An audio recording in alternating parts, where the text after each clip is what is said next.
Bonsoir à toutes et à tous. Bienvenue dans cette nouvelle conférence du pôle environnement et société. Alors, pour ma part, vice-rectrice au développement durable de l'ULB, je vais simplement vous donner un petit mot, quelques mots d'introduction sur l'importance de ces aspects pour notre université. Donc, comme vous le savez, les universités, elles ont de nombreux rôles à jouer face à ces défis environnementaux et climatiques. Tout d'abord, de mettre en avant ces défis, de créer des espaces ouverts et libres, des espaces de dialogue qui vont permettre d'analyser, de critiquer les considérations qui se retrouvent autour des aspects liés à cette crise environnementale et climatique.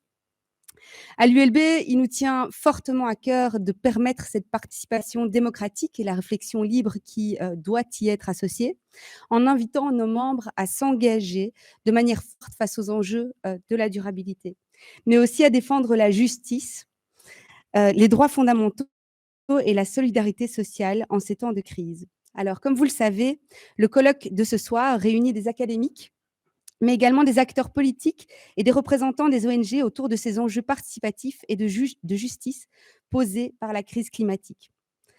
Nous sommes particulièrement heureux de voir le rôle du droit débattu ce soir dans ce contexte au sein d'une nouvelle conférence du pôle environnement et société. J'en profite pour remercier chaleureusement aujourd'hui le professeur Edwin Zakai, qui dirige le pôle environnement et société, et bien sûr toutes les équipes qui l'encadrent et les nombreux académiques et membres de la société civile qui ont contribué depuis plus de 5 ans, je pense presque 7 ans, à porter le pôle environnement et société de l'ULB, qui réunit dans un multidisciplinaire chercheurs et acteurs de la société civile ou du monde politique autour de questions complexes relatives aux transformations nécessaires de nos sociétés face aux défis climatiques et environnementaux. Nous vous remercions chaleureusement pour votre engagement et votre travail, contribuant à la réflexion et au débat, levier indispensable pour permettre à la société d'aborder avec rigueur et espoir les nombreux défis de la durabilité. Merci beaucoup Edwin pour tout cela et très bonne soirée à toutes et à tous. Merci beaucoup, Charline, Madame la vice-rectrice pour le développement durable. Merci aussi pour votre travail, d'ailleurs. Moi, je vais faire une présentation assez courte de la soirée qui a été organisée par Chiara Armeni, qui est à côté de moi, et moi-même. Il y a au fond deux aspects juridiques et politiques dans la soirée. D'abord, il y aura une introduction par le professeur Armeni pour avoir justement une vision générale de la participation et le rôle du droit par rapport au climat. C'est important parce que nous avons ici à la fois des étudiants qui suivent ce cours, mais aussi des personnes extérieures.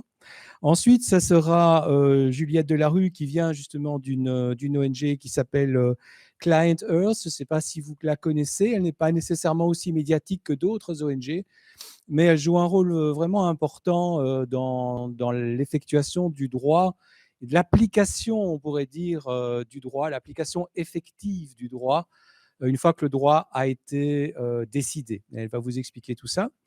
Et puis, nous avons deux collègues de l'ULB, du CEVIPOL, donc du domaine des sciences politiques, puisque comme on l'a dit, c'est souvent des conférences qui sont interdisciplinaires. Et là, on va avoir une petite réflexion sur pourquoi aujourd'hui cette remise en question des modalités démocratiques traditionnelles, en fait. Le vote, on sait bien, il y a plus d'abstention, il y a des demandes, en fait, de participation. Et puis pourquoi, dans le domaine du climat et de l'environnement, c'est particulièrement intéressant. En tout cas, qu'est-ce qu'on peut dire de ce domaine-là? Et alors, parler plus particulièrement d'un dispositif qui sont les assemblées citoyennes pour le climat. Et puis, on a la chance d'avoir justement en Wallonie, en fait, une réalisation dans ce sens-là, où nous avons des citoyens qui ont été sélectionnés, qui se sont proposés pour participer à ces politiques climatiques. Donc là, dans les deux derniers exposés, on est plus sur la décision politique, sur la façon dont on va décider du droit, peut-être de nouvelles législations, de nouveaux éléments juridiques avec des participations citoyennes. Donc vous voyez, c'est assez large. Chaque exposé sera d'environ 20 minutes et on aura une ou deux questions de compréhension courte, je dirais, s'il y en a, juste après, pour nous laisser une demi-heure, 40 minutes à la fin de la conférence pour pouvoir débattre avec vous en tant que citoyen, puisque voilà, c'est particulièrement nécessaire vu le sujet de la conférence. Sans plus attendre, je cède la parole à ma collègue Chiara avec grand plaisir.